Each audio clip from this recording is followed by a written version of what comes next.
صدها نفر در کانادا خاطره قربانیان حمله خونین به مسجد کوبک را گرامی داشتند. آدمان در دست شعار همه ما کوبکی هستیم با خود گل و شمع آورده بودند.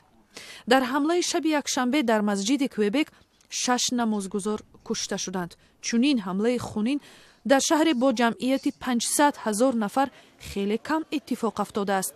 بنا به اطلاع رسمی در سال 2015 در اینجا تنها 2 حادثه کشتار ثبت شده است. ساکنان محلی میگویند از چنین رخداد در حالت شوک افتادند.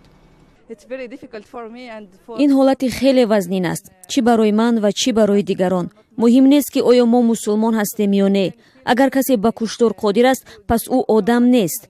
در دل او ذره از آدمگری وجود ندارد. مقامات پلیس کانادا گفتند که یک دانشجوی 27 ساله دانشگاه لول را به گمان دست داشتن در کشتار 6 نمازگزار در مسجد کوبک بازداشت کردند. همدرسان الکساندر بیسونت گفتند او از طرفداران دونالد ترامپ و مارین لوپن بودند. انگیزه کشتار هنوز معلوم نیست.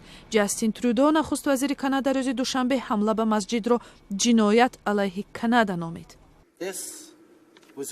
حملگران به آدمان بیگناه هجوم کردند تنها به خاطر دینشان. این حادثه تروریستی بود.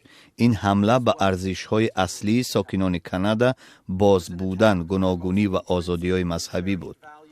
با اطلاع پلیس کانادا در میان کشته شده‌های حمله به مسجد کوبک قصاب و داروساز، محاسب و استادان دانشگاه و 2 نفر از گوینیه بودند.